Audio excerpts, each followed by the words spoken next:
मेष राशि वालों, सूर्य ग्रहण कहते हैं कोई भी ग्रहण लगता है, चाहे चंद्र ग्रहण लगे चाहे सूर्य ग्रहण लगे, इंसान के जीवन पर प्रभाव पड़ता है। इंसान क्या, पूरे देश दुनिया पर प्रभाव पड़ता है। और चाहे वो आपको बहुत ज़्यादा भाग्यशाली भी बनाता है और आपको नुकसान भी करता है। हम आपको बताने जा रहे हैं कि सूर्य ग्रहण जो सूर्य ग्रहण लगने जा रहा है, इसमें 4 ग्रह सूर्य, बुध, केतु और चंद्रमा, इन ग्रहों की जो स्थिति रहेगी, ये चारों ग्रह आपके छठे भाव में रहने वाले हैं। आपके छठे भाव में रहकर, और छठे भाव पर गुरु की दृष्टि भी है। जी हाँ मित्रों, गुरु जो आपके द्वितीय भाव में बैठे हैं, गुरु की पंचम दृष्टि इस समय आपके छठे भाव पर देखने को मिल रहा है। और साथ ही साथ देवगुरु बृहस्पति की जो दृष्टि है, साथ साथ मंगल की भी दृष्टि है। गुरु की दृष्टि, पंचम दृष्टि इस भाव पर है और मंगल की भी तृतीय दृष्टि इसी भाव पर है। तो कुल मिलाकर ये समय आपके लिए बहुत अच्छा है, क्योंकि गुरु और आपके राशि के स्वामी की दृष्टि 4 ग्रहों पर रहेगी और ये बहुत ही अद्भुत फल देने वाला समय कहा जा सकता है। इसलिए ये समय ऐसा है कि यह आपके भाग्योदय कर देगा, आपके सोए भाग्य को जगा देगा और भाग्योदय जीवन में ट्रिपल राजयोग दे सकता है। क्योंकि यहाँ जो है बुध स्वग्रही मूल त्रिकोण राशि में बैठे हैं, शुक्र भी मूल त्रिकोण राशि में बैठे हैं और साथ साथ इस समय शश योग का निर्माण हो रहा है। इतना बेहतर सूर्य ग्रहण जिसका असर आपके जीवन पर बहुत ही गजब का देखने को मिलने वाला है। यानी ये प्रभावशाली सूर्य ग्रहण आपके जीवन में प्रभाव ज़बरदस्त देने जा रहा है। तो मित्रों, समझ लें कि ये आपके लिए एक भाग्य को बेहतर बनाने वाला समय कहा जा सकता है। विस्तार से चर्चा करेंगे, पूरी जानकारी देंगे आपको। एक बात आपको बता दें, प्रतिदिन आपको अच्छी जानकारी हम देते रहते हैं। जब भी ग्रहों में बदलाव आते हैं, आपको जानकारी मिलते रहती है। इसलिए चैनल को सब्सक्राइब ज़रूर कर लीजिएगा। आपको हम ये कहते हैं कि अच्छी जानकारी इस चैनल से आपको मिलते रहेंगे, क्योंकि राशिफल, टोटके, ग्रह दोष निवारण उपाय, वास्तु दोष से संबंधित उपाय, हस्तरेखा, पर्व त्योहार, पूजा पाठ आदि से संबंधित वीडियो आपको मिलते रहते हैं। इसलिए चैनल को सब्सक्राइब जरूर कर लीजिएगा। वीडियो के नीचे सब्सक्राइब लिखा लाल बटन को दबा दें, घंटी को दबा दें और लाइक भी ज़रूर कर दीजिएगा। चलिए, सबसे पहले तो बता दें, ये जो सूर्य ग्रहण है वो 6 घंटे 4 मिनट का सूर्य ग्रहण रहने वाला है। लेकिन आपको ज़्यादा परेशान होने की ज़रूरत नहीं है, क्योंकि सूर्य ग्रहण जो लगेगा वो भारत में दिखाई नहीं देगा। आपको बता दें कि सूर्य ग्रहण में सूतक काल नहीं होते हैं। तब नहीं होते हैं सूतक काल जब ये सूर्य ग्रहण दिखाई ना दे। सूर्य ग्रहण जब दिखाई दे या चंद्र ग्रहण जब दिखाई दे, तभी सूतक काल मान्य होता है। सूर्य ग्रहण में 12 घंटे पहले सूतक काल लगता है और चंद्र ग्रहण में 9 घंटे पहले सूतक काल लगता है। तो इस बार सूर्य ग्रहण भारत में दिखाई नहीं देगा, लेकिन सूर्य ग्रहण लगेगा। ऐसे समझिए, जब सूर्य ग्रहण लगेगा तो सूर्य ग्रहण का मान्यता होगा। समझिए, सूर्य ग्रहण का मान्यता होगा। सूर्य ग्रहण लगेगा तो सूर्य ग्रहण का मान्यता होगा, सूतक काल का मान्यता नहीं होगा, क्योंकि सूर्य ग्रहण दिखाई नहीं देगा। आप समझ चुके होंगे कि सूर्य ग्रहण और चंद्र ग्रहण जब भी दिखाई देता है तो चंद्र ग्रहण में 9 घंटे पहले, 12 घंटे पहले सूर्य ग्रहण में सूतक काल लग जाता है। तो सूर्य ग्रहण जो लगेगा 2 अक्टूबर को रात 9:13 पर लगेगा और समाप्ति का समय होगा 3 अक्टूबर को सुबह 3:17 पर, यानी 6 घंटे 4 मिनट का सूर्य ग्रहण रहेगा। तो मित्रों, कुछ जरूरी जानकारी आपको रखना चाहिए। जैसे सूर्य ग्रहण में कुछ मंत्र जप करना बहुत शुभ माना जाता है, क्योंकि जैसा कि आपके कोई भी ग्रह कमज़ोर हो। ऐसे समझिए, सूर्य ग्रहण का जो समय होता है या चंद्र ग्रहण का जो समय होता है, उस समय जो तपस्वी होते हैं, जो साधक होते हैं, जो मंत्र साधना करते हैं, तंत्र जो जानते हैं, जो निगेटिव चीज़ भी जानते हैं, पॉजिटिव चीज़ भी जानते हैं, आप समझ सकते हैं। क्योंकि आजकल बहुत लोग परेशान हैं इसी कारण से। मतलब आपको अदृश्य शक्ति आपको प्रभावित करता है, परेशान करता है, और ये सब तंत्र विद्या, मंत्र विद्या का जो प्रभाव होता है, निगेटिव जो चीज़ लोग करते हैं, वो ऐसे समय में बहुत जल्दी सिद्ध करते हैं और सिद्ध करके दूसरों को परेशान करते हैं।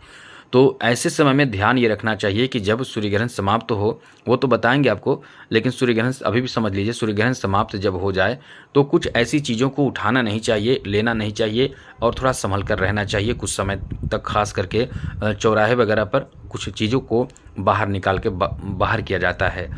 और सूर्य ग्रहण जब रहे तो जैसा कि कलयुग में मंत्र जप का बहुत फ़ायदा है, और कलयुग में भी सूर्य ग्रहण में और बहुत ज़्यादा फ़ायदा है, क्योंकि त्रेता युग, सतयुग और द्वापर युग, इन युगों में मंत्र जप करके, साधना करके, पूजा पाठ करके बहुत समय बाद, मतलब हजारों वर्षों तक तपस्या के फल परिणाम मिलते हैं। वर्षों तक तपस्या करने के बाद अच्छे फल मिलते थे, परिणाम मिलते थे, सिद्धि मिलती थी। लेकिन अब जो है वो कलयुग में बहुत कम समय में सिद्धि मिलती है, और उसमें भी कलयुग में भी सूर्य ग्रहण का समय इतना अच्छा होता है, बेहतर माना जाता है कि इसका जो प्रभाव होता है, उसका जो लाभ होता है वो कुछ ही घंटों में मिल जाता है। जैसे सूर्य ग्रहण में 4 घंटे का जो समय रहने वाला है, इसी में आपको मिल जाएगा। 6 घंटे का समय मिल रहेंगे, उसी में हो जाएगा। 2 घंटे का रहेंगे, यानी ग्रहण का जितना समय रहेगा उसी में आपके सिद्ध कर सकते हैं। बहुत एक मंत्र का जब करेंगे तो 1000 बार मंत्र जप करने का फल मिलता है। और यहाँ तो 6 घंटे और 4 मिनट का समय है, तो आप जो मंत्र जप करना चाहें, जो आपका ग्रह कमज़ोर है, जिस ग्रह को बलवान बनाना चाहते हैं, जो करना चाहते हैं, जप जरूर कीजिएगा। साथ ही साथ जिन्होंने गुरु दीक्षा ली है उन्हें मंत्र का जप इस समय भी करना चाहिए। आप चाहें तो मंत्र क्या क्या जप कर सकते हैं, आप चाहें तो गायत्री मंत्र का जप कर सकते हैं, लेकिन फीमेल को ऐसा नहीं करना चाहिए। फीमेल को गायत्री मंत्र जप करना वर्जित माना जाता है, सुनना तक नहीं चाहिए। लेकिन कुछ लोग ऐसा करते हैं कि लाउड स्पीकर बजाकर सुनते हैं, ऐसा माना जाता है कि नहीं करना चाहिए। चलिए आगे बात करें तो आप इस समय ओम नमः शिवाय मंत्र का जप कर सकते हैं, या फिर आप चाहें तो अन्य मंत्रों का भी जप कर सकते हैं। केवल पूजा पाठ करना वर्जित होता है। भजन कर सकते हैं, ध्यान कर सकते हैं प्रभु का, भगवान का, अपने इष्ट देव का, इन लोगों का ध्यान कर सकते हैं, नाम जप कर सकते हैं। ये सब खूब कीजिए। और जब उठना रहे, हाँ ये ध्यान रखिएगा 108 माला ही करें। जैसे 108 से माला बनता है तो 108 बार ही जप करें। जब भी छोड़ना हो तो ऐसा ना करें कि मतलब 100 के अंदर करके छोड़ दिए कि अब मन नहीं है, तो ऐसा आपको नहीं करना चाहिए। पूरे समय देना चाहिए, ये बात ध्यान रखिएगा। 108 पूरा करना चाहिए। उसके बाद जब उठना हो तो थोड़ा सा जल गिराकर ओम शक्राय नमः, ओम इंद्राय नमः ये बोलकर उठ सकते हैं। और मंत्र जप करने के लिए आपको स्नान करने की ज़रूरत नहीं है, ये ध्यान रखिएगा। साथ साथ इस समय महिलाओं को, खास करके जो गर्भवती महिला हैं, उनको एकदम ध्यान रखना चाहिए। उनको कभी भी बाहर नहीं आना चाहिए, यानी खुले आसमान के नीचे रात 9:13 से 3:17 के बीच। और ना ही चाकू, छुरी आदि का इस्तेमाल करना चाहिए रात्रि में। तो ये सब ध्यान रखिएगा। और अब आपको बताते हैं कि सूर्य ग्रहण जब समाप्त हो जाए तो कल सुबह में आपको कुछ दान जरूर करना चाहिए। नोट कर लें, इन समय से कुछ भी चीज़ आपके पास हो वो दान आप जरूर करिए। जैसे लाल फूल का दान कर सकते हैं, लाल वस्त्र का दान कर सकते हैं, क्योंकि सूर्य का संबंध लाल चीज़ों से है, तो आप उन चीज़ों को दान कर सकते हैं। गेहूँ का भी दान कर सकते हैं। साथ साथ आप सूर्य ग्रहण जब समाप्त हो जाए तो आप कुछ ऐसी चीज़ों को भी आप दान कर सकते हैं जिसका प्रयोग कोई करे। जैसे पैसे को भी आप दे सकते हैं, दान कर सकते हैं। तो ये सब चीज़ जो दान करना चाहिए ज़रूर करना चाहिए, दान जरूर कीजिएगा।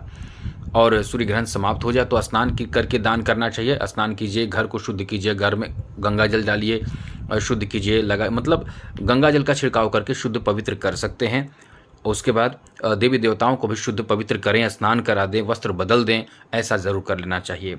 और अब आपको बताने जा रहे हैं कि सूर्य ग्रहण समाप्त हो तो इसका फ़ायदा तो मिलेगा ही, आपको कुछ और करना चाहिए। जैसे जो अंगूठी पहना है, ताबीज़ आपने धारण किया है, आपने कलेवा धारण किया है, कलेवा को हटा दें, दूसरा धारण कर सकते हैं। अंगूठी को शुद्ध कर दें, पवित्र कर दें, फिर से पहन लें। ये सब करके शुद्ध अपने आप को कर लें, क्योंकि जो वस्त्र आपने पहले पहना था उसको धो दें, और जिसे आप धो सकते हैं धो दें, जिसे काट कर हटा सकते हैं, फेंक सकते हैं, उसे फेंक दें।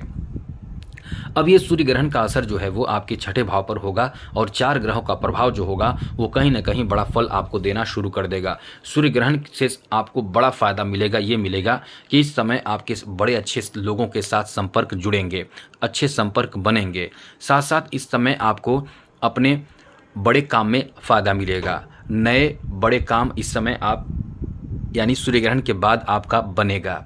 साथ साथ इस समय आर्थिक स्थिति पर भी इसका बहुत ही ज़्यादा अच्छा असर पड़ेगा, जो आपको आपके धन में वृद्धि कराएगा, आपके जो सम्मान है उसको बढ़ा देगा, और बिजनेस, व्यापार, कारोबार पर भी इसका बहुत अच्छा असर पड़ेगा। ये बात ध्यान रखिएगा कि आपके व्यापारिक स्थिति आप खुद भी मेहनत करके आगे बढ़ाएंगे, और जो ग्रहण का असर होगा वो कहीं ना कहीं आपके व्यापारिक स्थिति पर भी पड़ेगा। तो डबल ट्रिपल फ़ायदा मिलेगा, क्योंकि बुध इस समय मूल त्रिकोण राशि यानी कन्या राशि में मौजूद हैं। और साथ साथ इस समय एक और बात बता दें कि इस ग्रहण काल के दौरान शुक्र भी अपने मूल त्रिकोण राशि यानी तुला राशि में मौजूद रहेंगे। तो 2 ग्रह तो ऐसे ही राजयोग बना रहे हैं और तीसरे शनि के कारण भी शश योग का भी निर्माण हो रहा है। तो कुल मिलाकर काफ़ी फायदा आपको मिलेगा। धन का आगमन का नया सोर्स मिल सकता है या कुछ ऐसा धन आपको मिल सकता है जो अचानक आपको मिलेगा, यानी भाग्योदय, ये जो सूर्य ग्रहण है वो आपके भाग्योदय करेगा। काफ़ी अच्छा समय रहेगा। तो आज के लिए इतना ही। चैनल को सब्सक्राइब जरूर कर लीजिएगा। अच्छी महत्वपूर्ण जानकारी अक्सर मिलता रहेगा। जय माता दी, राधे कृष्णा, ओम नमः शिवाय।